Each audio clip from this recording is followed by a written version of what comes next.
پیدا کر۔ صحابہ کی زندگی میں جو سب سے بڑی چیز ہے وہ یقین ہے۔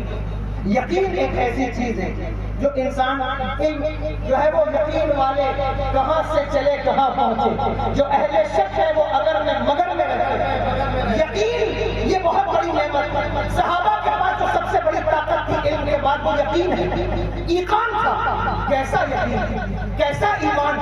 آؤ اس تناظر میں صحابہ کی زندگی دیکھو، پتہ چلے گا ان کے یقین کا لیول کیا ہے۔ میں آپ کو حدیث سے پاک سناؤں، طبقات ابن سعد میں اور دیگر کتابوں کے اندر یہ حدیث موجود ہے کہ اللہ اکبر، حضرت سلمان فارسی رضی اللہ تعالیٰ عنہ قلعہ جلالہ جسے قصر ابیض کہا جاتا ہے، جب یہ اس کے سامنے کھڑے ہیں، حضرت سعد بن ابی وقاص رضی اللہ تعالیٰ عنہ کی سپہ سالاری میں کوئی 20-35 ہزار کا یا 15-18 ہزار کا لشکر ہے باختلاف روایات، اور وہ قلعہ جلالہ کے سامنے کھڑے ہیں قصر ابیض کے سامنے، اور جمعے کا دن ہے اور ادھر فارسی بھاگ گئے، انہوں نے پل توڑ دیا ہے، پل میں آگ لگا دی ہے، کوئی کشتی موجود نہیں ہے، اور ادھر مسلمان کھڑے ہوئے ہیں۔ حضرت سلمان فارسی رضی اللہ تعالیٰ عنہ کا جملہ سنو، وہ حضرت سعد بن ابی وقاص سے کہتے ہیں، اے سعد بن ابی وقاص، آپ کو حضور کا وہ فرمان یاد ہے؟ کہا وہ کون سا فرمان؟ کہا میرے آقا نے ارشاد فرمایا تھا، اے سلمان،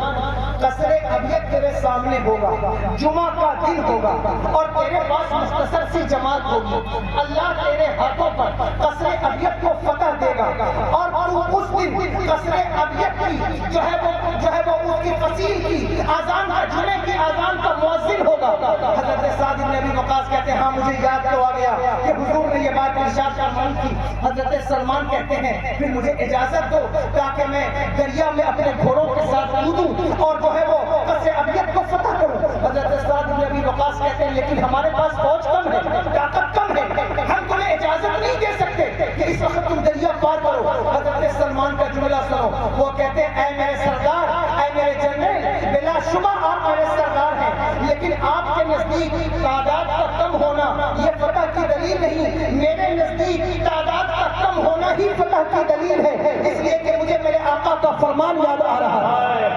60 گز کے فاصلے سے گھوڑے کو دریا میں ڈالا، توجہ سے سننا، میں یقین کی بات کر رہا ہوں، گھوڑے کو دریا میں ڈالا، گھوڑے کا چہرہ دکھتا ہے، بدن کوئی نہیں دکھتا، ان کے ساتھ 60 افراد ہیں جو پیچھے پیچھے اپنے گھوڑے کو دریا میں ڈال دیا ہے۔ اب فارسی دیکھتے ہیں کہ یہ کون سی قوم ہے جو گھوڑے کو دریا میں ڈال کر ہم سے لڑنے آ رہی ہے، ادھر سے تیر آتے ہیں، حضرت سلمان فارسی کی گھوڑوں کی آنکھوں میں تیر لگے ہیں، حضرت سلمان فارسی کی پیشانی پہ تیر لگا ہے، ادھر سے مسلمان آواز دیتے واپس آ جاؤ، واپس آ جاؤ، یہ ہلاکت ہے، لیکن مصطفیٰ جان رحمت کے غلاموں کا ایمان دیکھیں اور ان کی بہادری دیکھیں، وہ آگے بڑھتے ہیں، آگے بڑھتے ہیں، یہاں تک کہ وہ قصر ابیض میں پہنچ گئے۔ خدا کی قسم یہ میں نے تاریخ میں پڑھا ہے، فارسیوں نے یہ نعرہ لگایا اپنی زبان میں کہ سوگند بخدائے مجانین آمدن، یعنی یہ وہ لوگ ہیں جو انسان نہیں ہے، کوئی مجذوب ہے، کوئی مجنون ہے، کوئی پاگل لوگ ہیں جو دریا کو پار کر کے چلے آئے ہیں، دریا کو رام کر کے چلے آئے ہیں۔ حضرت سلمان فارسی نے جب قلعے کو فتح کر لیا، انہوں نے جمعہ کی اذان دی، مالکیہ کے یہاں جمعے کی اذان کے لیے اقامت شرط نہیں، وہ دلیل میں یہی حدیث لاتے ہیں کہ جب قلعہ جلالہ فتح ہوا تو اقامت کوئی نہیں تھی لیکن اذان دی گئی، جمعہ قائم کیا گیا۔ حضرت سلمان کہتے ہیں کہ ہم نے یہ قلعہ اپنی طاقت سے نہیں جیتا ہے بلکہ اپنے نبی کے الفاظ کے ایقان سے جیتا ہے، اگر مصطفیٰ نے نہ کہا ہوگا یہ نہیں جیت سکتے۔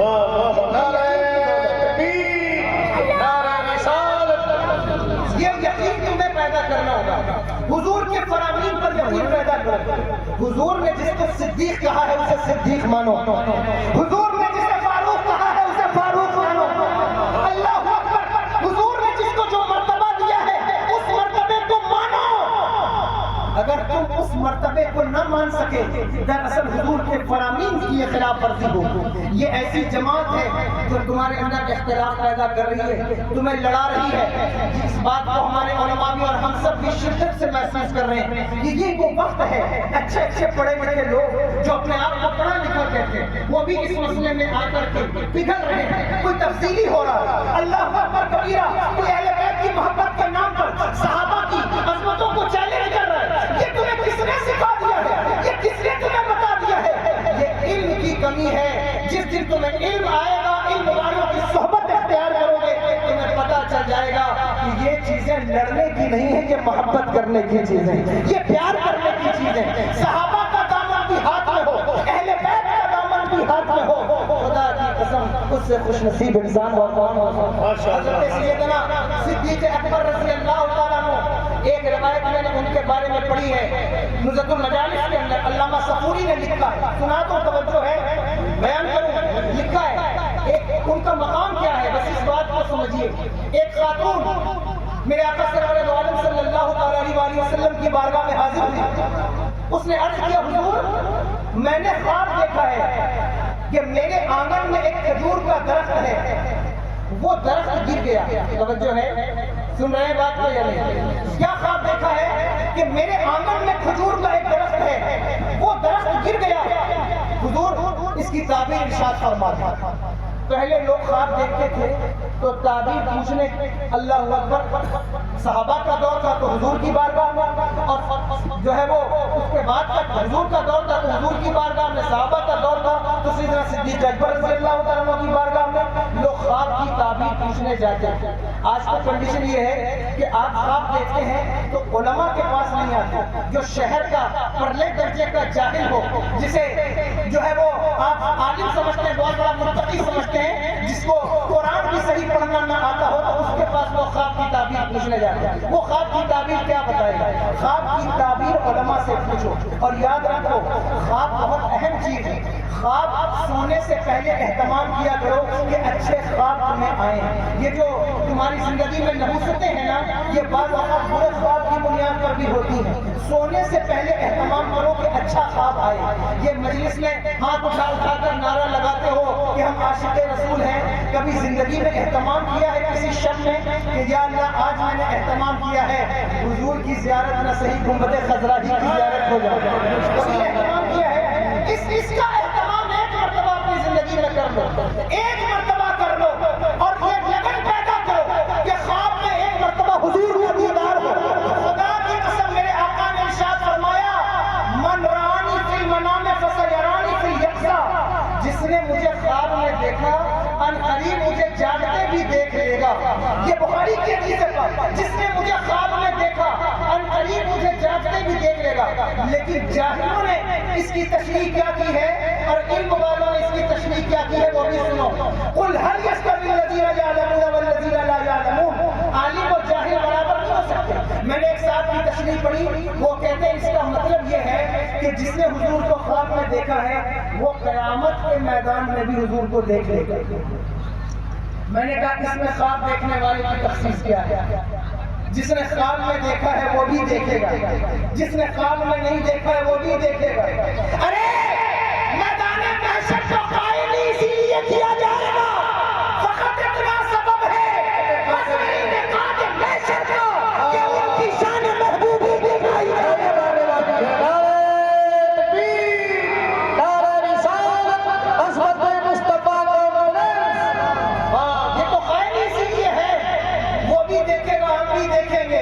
اللہ اکبر, عرش حق ہے مسند رفعت رسول اللہ کی, دیکھنی ہے حشر میں عزت رسول اللہ کی, وہ تو سب دیکھیں گے, سب دیکھیں گے. پھر اس میں خواب والوں کی تخصیص کیا ہے؟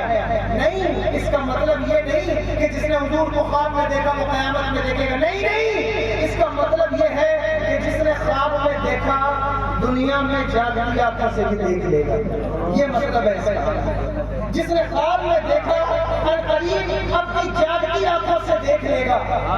یہ کتنی بڑی بات ہے مسلمانوں, یہ کتنی بڑی بات ہے. جس نے ایک مرتبہ جاگتی آنکھوں سے حضور کو دیکھا, حضرت شیخ عبدالعزیز قفاق مصری لکھتے ہیں کہ وہ ایک مرتبہ جاگتی آنکھ سے کوئی حضور کو دیکھے تو 2999 درجے ولایت کے اسی وقت طے کر لیتا ہے. اللہ اکبر. اس کا مطلب کیا ہے کہ جس نے حضور کو خواب میں دیکھا ساری زندگی نہ بھی دیکھ سکا تو وقت آخر ضرور دیکھے گا, وقت آخر ضرور دیکھے گا. اور اس سے بڑی بات کیا ہے, گر وقت اجل سر تیرے قدموں میں پڑا ہو, جتنی ہو قضا ایک ہی سجدے میں ادا ہو. اس سے بڑی بات کیا ہوگی؟ اس لیے اپنے خواب کا اہتمام کرو اور جب خواب دیکھتے ہو اٹھ پٹانگ خواب دیکھتے ہو، کبھی ایسا خواب دیکھو اللہ تمہیں ایسا خواب دکھائے تمہاری زندگی بدل جائے، تمہارا نصیبہ بدل جائے۔ یہ جو تقریر ہوتی ہے اسٹیج سے علماء پکارتے ہیں اور تمہیں عشق سکھاتے ہیں، اپنے دل میں اس عشق کو اتارو۔ اس عشق کے اتارنے کا مطلب یہی ہے کہ تمہارا کردار پاکیزہ ہو جائے، تمہاری نیتیں اچھی ہو جائے۔ کبھی اپنی زندگی میں یہ کر کے دیکھو تمہیں اس کا نتیجہ کیا ہے۔ اللہ اکبر۔ وہ خاتون کہتی حضور میں نے خواب دیکھا میرے گھر میں جو کھجور کا درخت ہے وہ گر گیا۔ حضور نے ارشاد فرمایا تیرا شوہر کہاں ہے؟ اس نے کہا حضور وہ سفر پر ہے۔ حضور نے فرمایا اگر وہ سفر پر ہے تو اس کا مطلب یہ ہے کہ وہ انتقال کر گیا ہے، تجھے عدت بیٹھنا چاہیے۔ توجہ ہے، سن رہے ہیں بات کو؟ یہ مقام صدیق اکبر بتا رہا ہوں، تجھے عدت بیٹھنا چاہیے۔ وہ چلی گئی اور جب نکلی تو اس کے دل میں خیال آیا کہ تعبیر تو حضرت سیدنا صدیق اکبر بھی بیان کرتے ہیں، تعبیر تو سیدنا صدیق اکبر بھی بیان کرتے ہیں، تو کیوں نہ ایک مرتبہ ان سے بھی پوچھ لیا جائے۔ یہ بات قابل غور ہے اور یہ خبر واحد ہے جو میں بیان کر رہا ہوں۔ بلا شبہ علماء میرے اوپر اعتراض کر سکتے ہیں، لیکن چونکہ بات فضیلت کی ہے اس لیے میں اس کو یہاں ذکر کر رہا ہوں۔ کیوں ذکر کر رہا ہوں؟ کیونکہ فضیلت کے باب میں خبر واحد کا اقرار یہ بھی سنت صدیق اکبر ہے۔ یہ بات قابل غور ہے۔ آیت علم کے حوالے سے تلاوت ہوئی ہے، اس کو سن لیں۔ خبر واحد کا اقرار فضائل کے باب میں یہ صدیق اکبر کی سنت ہے۔ بیان کروں، سنیں گے؟ مجھے بتائیے معراج کی شب جب حضور تشریف لائے صبح بیان فرمایا تو ابو جہل اینڈ کمپنی نے کس کو پکڑا تھا؟ حضرت ابو بکر کو۔ بولو پکڑا تھا یا نہیں؟ پکڑ کر کیا کہا کہ بتاؤ ایسا ہو سکتا ہے کہ کوئی راتوں رات بیت المقدس جائے وہاں سے واپس آئے؟ صدیق اکبر نے کیا ارشاد فرمایا؟ پہلے یہ بتاؤ کہ یہ بات کہی کس نے، یہ بات کہا کس نے، کس نے یہ بات کہی ہے؟ اللہ اکبر۔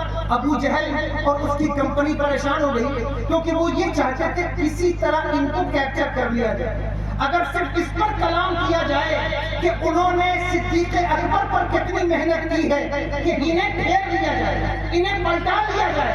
یہاں علماء بیٹھے میری بات کی تائید کریں گے، شب معراج کی صبح کئی نام نہاد صحابہ مرتد بھی ہوئے تھے۔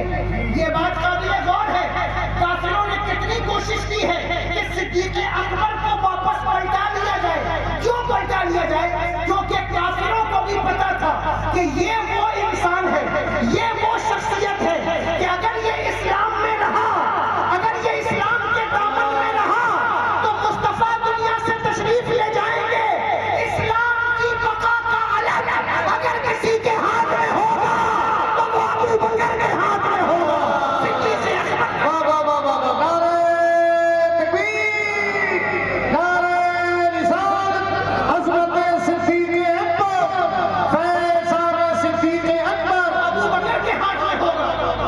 دیکھو کمزور اور باطل لوگوں کا حربہ ہمیشہ سے یہ رہا ہے، باطل جماعت ہمیشہ سے علم پر توجہ نہیں کرتی، وہ کیپچر کرتی ہے ایسے لوگوں کو جن کے پاس علم ہو، جن کے پاس پیسہ ہو، ان کو کسی طرح گھیر لیا جائے۔ کیوں؟ حکومت کو کسی طرح پکڑ لیا جائے۔ کیوں؟ اس لیے کہ اگر باطلوں کے پاس ان کے سپورٹ میں، ان کے بیک فٹ پر اگر حکومت نہیں ہوگی تو ان کی کمیٹی کھڑی کیسے ہوگی، ان کی سوسائٹی کھڑی کیسے ہوگی؟ حق کو کسی کے سپورٹ کی ضرورت نہیں۔ توجہ ہے یا نہیں؟ سن رہے بات کو یا نہیں؟ حق کو کسی کے سپورٹ کی ضرورت نہیں، باطل کو بہت سپورٹ کی ضرورت ہے۔